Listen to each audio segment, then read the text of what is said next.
우리 다른 광고 없으시면 우리 다 같이 하나님의 말씀 보시겠습니다. 하나님 말씀은 민수기서 13장 30절에서 14장 10절까지의 말씀입니다.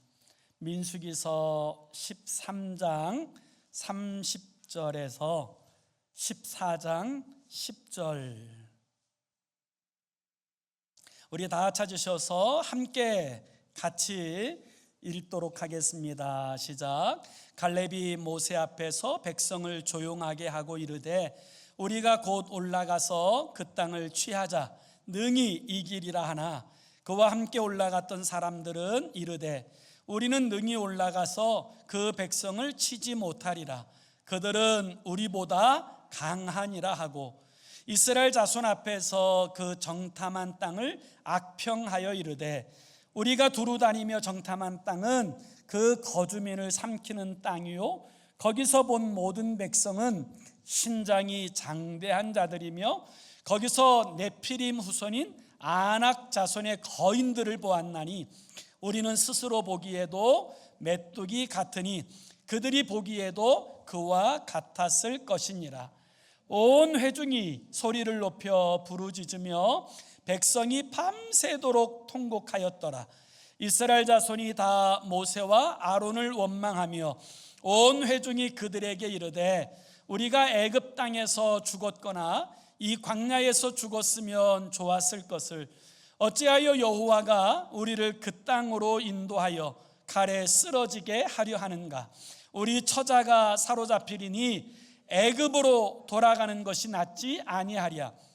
이에 서로 말하되 우리가 한 지휘관을 세우고 애굽으로 돌아가자 하매 모세와 아론이 이스라엘 자손의 온 회중 앞에서 엎드린지라.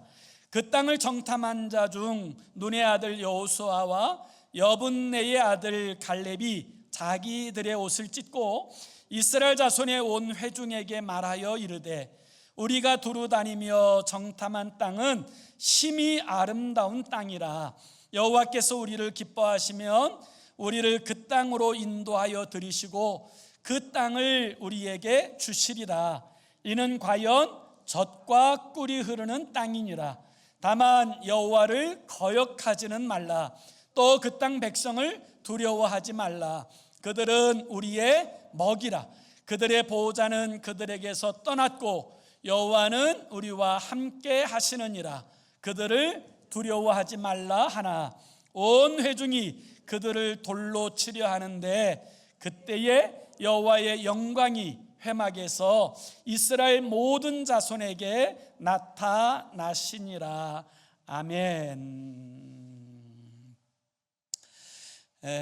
그리스도인들이 반드시 이해하고 가져야 될 아주 중요한 용어 하나가 있다면 저는 그것이 세계관이라고 그렇게 생각합니다. 이 세계관이라고 하는 이 사전적 의미를 살펴보니까요, 이렇게 쓰여져 있어요. 한 사람이 사물에 대하여 갖고 있는 해석학적 틀, 이것이 세계관이라는 거예요. 다시 말하면 세상을 바라보는 관점, 이것을 세계관이다, 이렇게 이야기하는 거죠. 제가 어렸을 때 보았던 영화 한 편이 기억이 나는데요.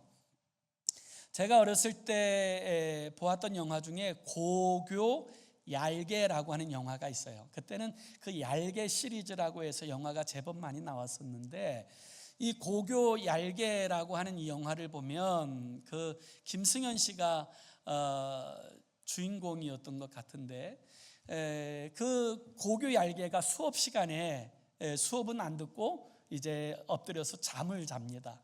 그러자 그 옆에 있는 그 친구가, 개구쟁이 친구가 빨간 사인펜으로 그 안경을 온통 새빨갛게 칠해놔요. 그리고 나서 이제 그를 툭 쳐서 깨우니까, 졸다가 누가 툭 치니까 깜짝 놀라서 눈을 떠보니까 온 세상이 새빨간 거예요. 그러니까 이 아이가 막 놀래서 벌쩍 뛰어 일어나면서 불이야 하면서 막 소동을 벌였던 그런 것이 아직도 기억에 남아 있어요.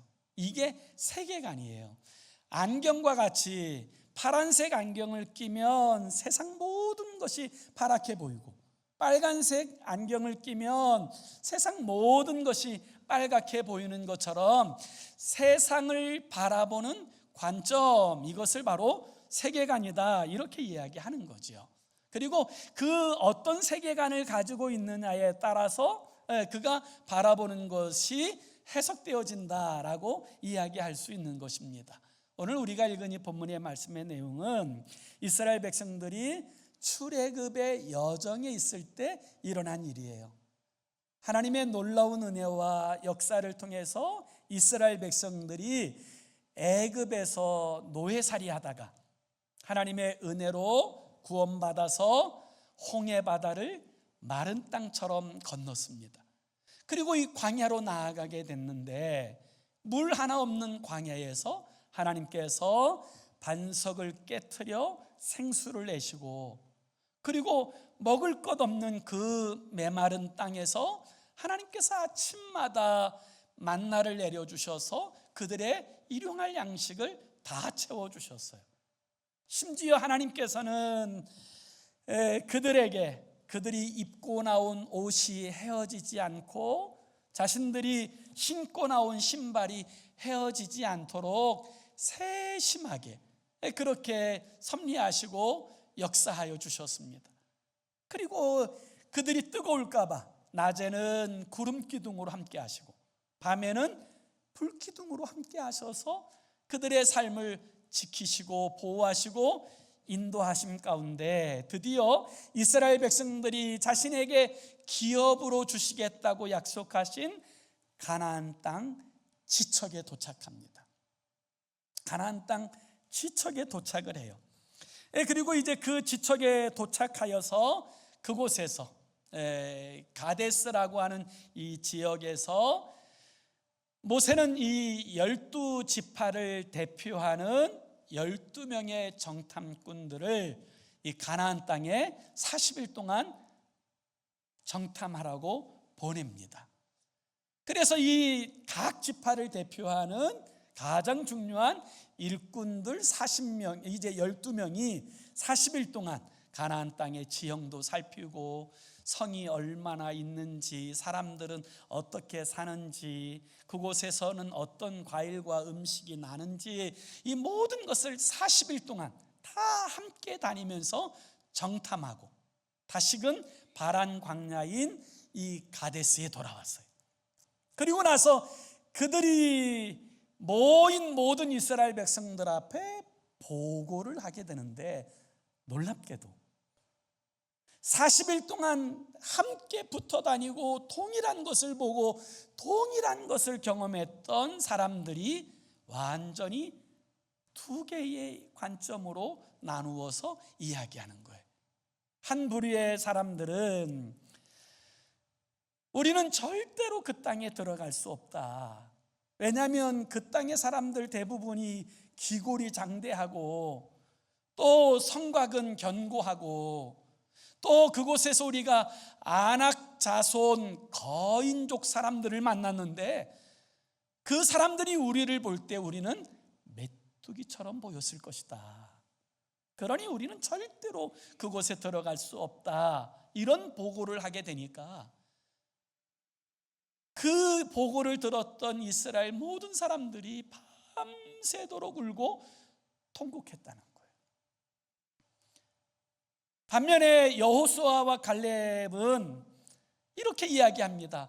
아니다, 하나님이 우리와 함께 하시지 않느냐, 그리고 하나님께서 우리에게 기업으로 주신다고 약속하시지 않았느냐, 우리가 들어가기만 하면 그들은 우리의 먹이다, 우리가 다 이길 수 있다, 하나님께서 주신 그 기업을 우리가 받아 누리자라고 외쳤습니다.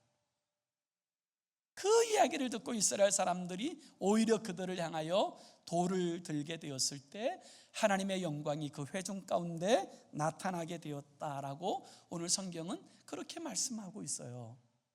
자, 한번 생각해 보자고요. 여러분, 도대체 왜 똑같은 것을 보고 경험했던 그들이 보고할 때는 완전히 상반된 이야기를 하였을까? 그것이 세계관의 차이 때문이라는 거예요. 어떤 세계관을 가지고 있느냐에 따라서 동일한 것을 보고도 완전히 상반된 이야기를 할 수밖에 없는, 그것을 우리는 보게 되어지는 거예요. 그래서 여러분, 세계관에는 크게 두 가지가 있어요. 그 첫 번째는 무엇이냐면 모든 것을 하나님을 통하여 보는 세계관을 말해요. 모든 것을 하나님을 통하여 봅니다. 하나님의 섭리하심, 역사하심, 하나님의 인도하심, 하나님의 살아계심, 그 하나님을 통하여 바라보는 세계관을 가진 사람들은 참새 한 마리가 땅에 떨어지는 것에도 하나님의 허락이 없이는 되지 않는다라고 믿는 세계관을 가지고 살아가는 사람들이에요.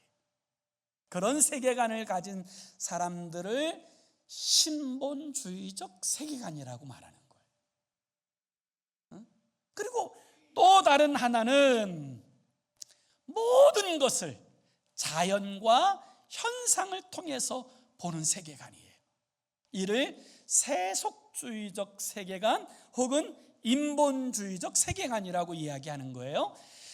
보여지는 자연과 현상만 보고 하나님을 배제한 채 보여지는 것만을 가지고 평가하고 판단하고 행하는 것을 여러분이 이제 인본주의적 세계관이라고 이야기하는 거예요. 근데 놀라운 것은 하나님의 백성이라고 불려지는 이스라엘 사람들 가운데도 두 개의 세계관이 존재했다는 거예요. 두 개의 세계관이 존재했다는 거예요. 우리는 오늘 이 본문에서 두 개의 세계관을 보는 거예요. 하나님을 통하여 보는 신본주의적 세계관과 내 눈에 보이는 자연적 현상을 통하여 바라보는 인본주의적 세계관은 어떻게 다른가? 동시에 나는 정말 신본주의적 세계관을 붙들고 살아가고 있는가를 깊이 살펴보는 시간이 되어질 수 있기를 원합니다. 그러면 여러분, 이 하나님을 통하여 모든 것을 바라보는 세계관과 하나님을 배제하고 내 눈에 보이는 자연의 현상만 바라보고 살아가는 이 세계관은 무엇이 다르냐? 첫 번째, 주어가 달라요. 주어가 달라요. 그래서 여러분, 동일한 것을 보고 경험하지만 신본주의자와 인본주의자는 주어가 완전히 다릅니다. 먼저 하나님을 보지 못하고 상황만 본 10명의 정탐꾼들이 보고할 때의 주어가 뭐예요? 자, 민수기서 13장 31절에서 33절까지 우리 한번 같이 읽습니다. 31절에서 33절 시작. 그와 함께 올라갔던 사람들은 이르되 우리는 능히 올라가서 그 백성을 치지 못하리라. 그들은 우리보다 강하니라 하고 이스라엘 자손 앞에서 그 정탐한 땅을 악평하여 이르되 우리가 두루 다니며 정탐한 땅은 그 거주민을 삼키는 땅이요 거기서 본 모든 백성은 신장이 장대한 자들이며 거기서 네피림 후손인 아낙 자손의 거인들을 보았나니 우리는 스스로 보기에도 메뚜기 같으니 그들이 보기에도 그와 같았을 것이니라. 여러분, 여기에 등장하는 주어는 뭐예요? 그들과 우리예요. 그들은 어떻고 우리는 어떻다. 이것이 주어예요. 주어. 여기 하나님이 등장하지 않아요. 여러분, 이걸 잘 보셔야 돼요. 그리고 그들은 문제를 과장합니다. 우리는 메뚜기라고 그렇게 이야기합니다. 그리고 절망하는 거예요. 좌절하는 거예요. 여러분, 우리는 결코 그 땅을 차지하지 못하리라. 상대는 거인이요 우리는 메뚜기다. 이렇게 이야기하는 거예요. 그런데 가만히 한번 생각해 보자고요. 여러분, 그들이 어떻게 구원을 받았습니까? 애굽에 노예 생활하던 그들을 하나님께서 구원하실 때 애굽과 바로에게 10가지 재앙을 내리셨어요. 이 10가지 재앙이 하나 실행되어질 때마다 아마 이스라엘 사람들은 이렇게 생각했을 거예요. 하나님이 살아계시네. 오, 하나님이 이렇게 역사하시네. 이런 기적도 나타내시네. 여러분, 그때마다 놀라지 않았을까요? 하나님께서 이 10가지 재앙을 다 애굽에 쏟아부으시고, 그리고 어린 양의 피값으로 그들을 애굽에서 구원해내셨어요. 그들을 하나님께서 이끌어 가실 때에도 초자연적 하나님의 역사하심으로 낮에는 구름 기둥으로 인도하시고 밤에는 불 기둥으로 앞서 이끌어 가시며 인도하셨어요. 그들이 홍해를 건널 때에도 홍해를 마른 땅처럼 홍해의 물이 좌우의 벽이 되어서 빌딩같이 서 있는 이 홍해의 물 사이를 건널 때 그들은 얼마나 큰 벅찬 감격 가운데서 그 일들을 경험하고 꿈꾸는 것 같지 않았겠어요? 그런 그들이 광야에 도착해서도 하나님이 먹이시고 입히시고 모든 것을 체험하게 하여 주셨음에도 불구하고 지금 그들에게 하나님은 없어요. 지금 구름 기둥으로 당신들 사이에 임재하심을 보여주고 있음에도 불구하고 그들의 고백 어디에도 하나님은 등장하지 않아요. 그것이 인본주의적 세계관을 가진 사람들의 주어예요. 눈에 보이는 것, 사람들, 물질, 세상, 이것이 그들의 전부가 되어지는 거예요. 반면에 신본주의적 세계관을 가지고 있었던 갈렙과 여호수아는 여러분 뭐라고 고백합니까? 자, 민수기서 14장 6절에서 9절까지 여기도 함께 같이 읽습니다. 6절에서 9절까지 시작. 그 땅을 정탐한 자 중 눈의 아들 여호수아와 여분네 아들 갈렙이 자기들의 옷을 찢고 이스라엘 자손의 온 회중에게 말하여 이르되 우리가 두루 다니며 정탐한 땅은 심히 아름다운 땅이라. 여호와께서 우리를 기뻐하시면 우리를 그 땅으로 인도하여 들이시고 그 땅을 우리에게 주시리라. 이는 과연 젖과 꿀이 흐르는 땅이니라. 다만 여호와를 거역하지는 말라. 또 그 땅 백성을 두려워하지 말라. 그들은 우리의 먹이라. 그들의 보호자는 그들에게서 떠났고 여호와는 우리와 함께 하시느니라. 그들을 두려워하지 말라 하나. 여러분, 주어가 뭐예요? 하나님이에요. 여호와 하나님이에요. 그래서 뭐라고 말해요? 하나님이 기뻐하시면 그 땅을 우리에게 주시리라. 그러므로 하나님을 거역하지 말라. 하나님이 우리와 함께 하신다. 이게 여러분 주어가 되어지는 거예요. 동일한 상황이지만 하나님을 통하여 바라보는 세상과 하나님을 통하지 않고 보여지는 자연과 현상을 통하여 바라보는 세상은 완전히 달라요. 완전히 달라요. 그렇다면 사랑하는 여러분, 저와 여러분의 주어는 뭐예요? 우리가 날마다 살아갈 때 우리의 삶의 자리에서 가장 많이 고백되어지는 주어는 뭐예요? 이거를 우리가 살펴볼 필요가 있어요. 아브라함의 주어는 하나님이었어요. 조카 롯과 소돔성 사람들이 다 끌려갔다는 이야기를 듣고 아브라함은 자신의 집에 길리우던 사람들과 밤새도록 달려가서 그들을 구원해 내었어요. 그리고 그들을 데리고 돌아오니까 소돔 왕이 그들을 맞이하면서 이렇게 이야기합니다. 모든 노략물은 다 당신이 가지시고 그리고 사람들만 내게로 보내십시오라고 요청해요. 그때 아브라함이 이렇게 말합니다. 하나님의 영광을 위하여 나는 시루라기 하나도 갖지 않겠노라. 아브라함의 주어는 언제나 하나님이었어요. 반면에 조카 롯의 주어는 자기 자신이었어요.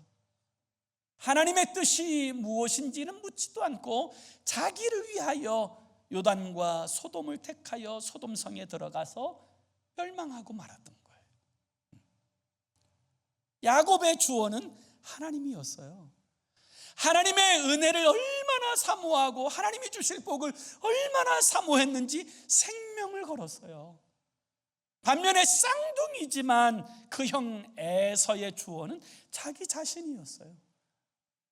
배고파 죽겠는데 장자의 명분이 뭐 중요하고 하나님의 축복이 뭐 중요해? 그래서 여러분, 이 에서의 주제는 자기 자신이었던 거예요. 보세요, 요셉의 주어는 하나님이었어요. 사람들이 보든 보지 않든 하나님 앞에서 살았어요. 보디발의 아내가 유혹할 때 뭐라고 말합니까? 내가 어찌 하나님 앞에서 이 큰 죄악을 득제하리까? 요셉의 주어는 하나님이에요. 반면에 루벤, 그의 형인 장자 루벤의 주어는 자기 정욕이었어요. 장자의 영광을 가지고 태어났음에도 불구하고 그 자기 정욕을 따라 서모와 간통하는 이 흉악한 죄를 범하고 말았던 거예요. 주어가 다르면 삶이 다른 거예요. 어떤 세계관을 가지고 사느냐, 그 첫 번째 차이점은 주어의 차이점이 있고요. 두 번째 세계관의 차이는 해석이 달라요. 해석의 차이점이 있어요. 인생에 대한, 삶에 대한 해석이 완전히 다릅니다. 하나님의 주권적 섭리의 관점으로 세상을 바라보는 사람들과 눈에 보여지는 자연적 현상과 그 관점으로 세상을 바라보는 사람의 삶에 대한 해석은 절대로 같을 수가 없어요. 완전히 다르게 되어지는 거예요. 하나님의 은혜를 망각하고 보여지는 것만을 바라보고 해석하는 인본주의적 해석을 가지고 있었던 10명의 정탐꾼들은 자신을 메뚜기로 해석합니다. 그런데 생각해 보세요. 그런 해석의 틀 아래서 무슨 좋은 생각이 나오겠어요? 무슨 복된 생각이 나오겠어요?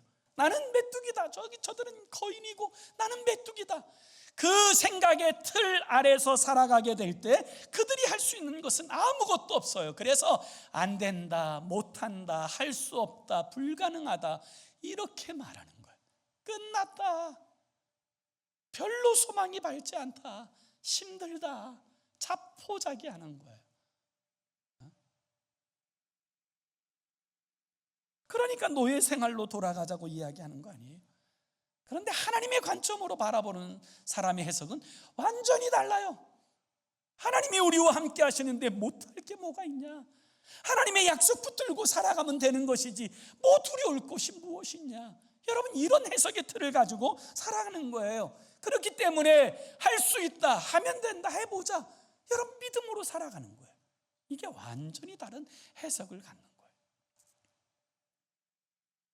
지난주에 여러분, 세계적 이목이 집중되었던 한 사건이 있잖아요. 미 공군 F-15기가 이란에 의해서 격추되었을 때 그 비행기에 타고 있었던, 전투기에 타고 있었던 2명 중에 1명은 바로 이제 구출될 수 있었는데, 그 뒤에 타고 있었던 무장 통제사인 장교, 대령이라 그러더라고요. 제법 나이도 있고, 그 장교는 부상을 입은 채 이란 적진 한가운데 떨어졌어요. 그리고 그를 발견하지 못하는 거예요. 이 소식을 들은 이란 군이 어떻게 해요? 현상금까지 내걸고 누구든지 그를 잡기만 하면 막 현상금 어마어마하게 준다. 사람들이 떼거지로 몰려들고 그 사람 찾기 위해서 수색 작업이 벌어지는 그 한가운데 이 대령이 그 산의 골짜기에 몸을 피신해서 10몇 시간이 지난 그 상황 가운데 겨우 미군에게 통신할 수 있는 이제 여건이 만들어져서 첫 번째 메시지를 이제 보내게 되는데, 그 메시지가 God is good이에요. 하나님은 선하시다. 그 메시지를 수령했던 미군이 가만히 생각해 보니까 이게 이해가 안 되는 거예요. 생각해 보세요. 부상에 적진 한가운데 떨어져서 언제 죽을지 모르는 그런 위경 가운데 하나님은 좋으신 분이시다. 여러분, 그런 메시지가 이해가 됐겠어요? 그래서 미군은 처음에 그 메시지가 자신들에게 전달되었을 때 이건 틀림없이 이란 군들이 자신들을 유인하기 위해서 그렇게 보낸 메시지라고 생각을 했어요. 그러다가 이 무장 장교에 대한 사실을 알아보니까 신실한 그리스도인이라는 사실을 알고 나서야 그가 본인 메시지라는 사실을 이제 확신할 수 있게 된 거예요. 그때부터 본격적으로 그를 이제 찾기 위한 수색과 또 이제 협력을 통해서 36시간 만에 그가 구출된 이야기가 세계적 이슈가 되었잖아요. 여러분, 한번 생각해 보시자고요. 그런 상황 가운데서 적진 한가운데 자신을 잡으려고 새카맣게 사람들이 몰려오는 그 한가운데서 여러분, 그가 고백한 고백이 뭐예요? God is good. 하나님은 선하시다. 하나님은 좋으신 분이시다. 여러분, 이 신앙 고백은 신본주의적 세계관을 갖지 않은 사람은 절대로 할 수 없는 고백인 거예요. 왜 하나님이 나를 이런 상황에 두시나? 왜 하나님이 나를 보호하시지 않고 왜 이런 처지에 처하시게 하시나? 여러분, 원망이 쏟아질 수 있는 그런 상황에서도 우연은 없다. 하나님이 다 살피시고 역사하신다고 믿는 신본주의적 세계관을 가질 때에는 이런 고백이 나오는 거예요. 어떤 사람들은 질병을 거인처럼 봅니다. 그래서 병에 걸리면 막 좌절하고 낙심하고 죽은 것처럼 절망하고 살아가는 사람들이 있어요. 어떤 사람은 물질을 거인처럼 봐요. 돈이 있을 때는 좀 뻑이다가 돈이 좀 없고 어려움 당하면 막 의기소침하고 마치 못 살 것처럼 좌절하고 낙심하며 살아가는 사람들이 있어요. 어떤 사람은 실패를 거인처럼 봅니다. 한 번의 실패가 인생의 실패인 것처럼 그 한 번의 실패로 자신의 삶을 무너뜨리는 인생들이 있어요. 어떤 사람은 세상을, 어떤 사람은 인간관계를 거인처럼 보아서 그 일 하나만 무너져도 좌절하고 살아가는 사람들이 있어요. 그러나 신본주의적 신앙을 가진 하나님의 사람들은 하나님만 크신 분으로 보는 거예요. 하나님만 유일하신 크신 분으로 보는 것, 이게 신본주의적 신앙을 가진 하나님의 사람들의 모습인 거예요. 제가 예전에 미국의 경제 잡지인 이제 내셔널 이코노미스트지에 실린 그 기사를 본 기억이 있는데요. 던킨 도너츠의 창립자이자 회장이었던 이제 빈 로덴버그라고 하는 그 회장에 관한 이야기예요. 젊었을 때 정말 많이 고생하고 힘든 그런 상황 가운데 정말 충격적인 사건이 벌어져요. 1971년에 폐암에 걸립니다. 그래서 의사들이 다 죽는다고 이야기했어요. 근데 이 로덴버그는 의사의 선고가 아니라 하나님이 생명의 주관자라고 믿었어요. 그리고 나서 이제 6년 후에 임파선 암에 걸려요.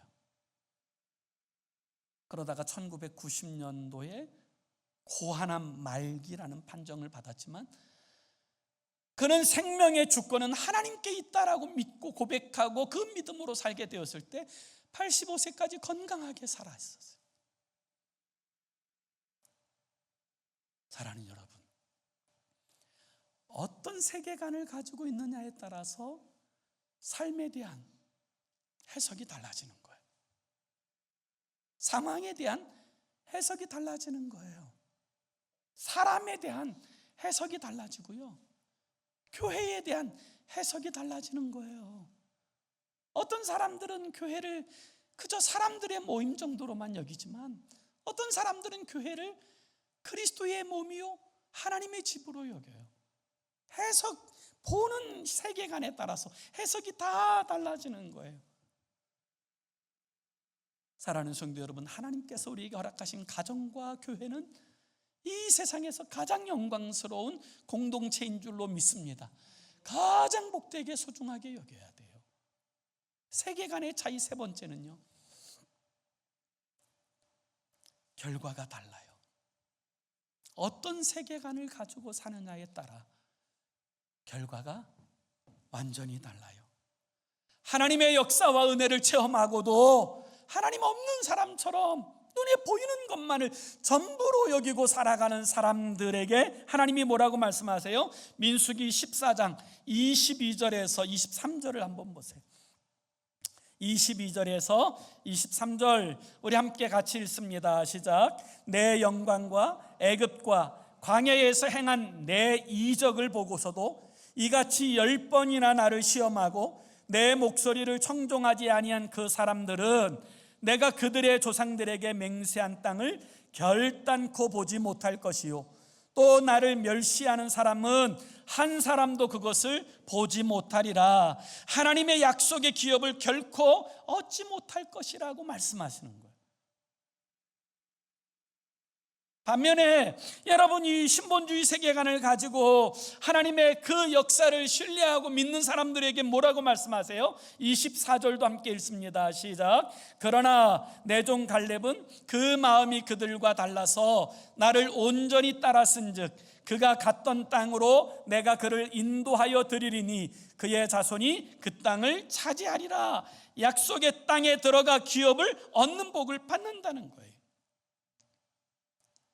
자신의 작은 경험과 지식으로 모든 것을 해석하려고 하는 사람들이 있어요. 보이는 것만을 신뢰하고 하나님을 신뢰하지 않는 사람들이 있어요. 여러분, 성경은 눈에 보이는 것만을 신뢰하는 인생을 어리석은 인생이라고 말씀하세요. 어느 날 메뚜기와 하루살이가 재밌게 놀았습니다. 하루 종일 재밌게 놀다가 메뚜기가 이제 밤이 저물게 되자 하루살이에게 이렇게 말해요. 하루살이야, 우리 내일도 만나서 재밌게 놀자.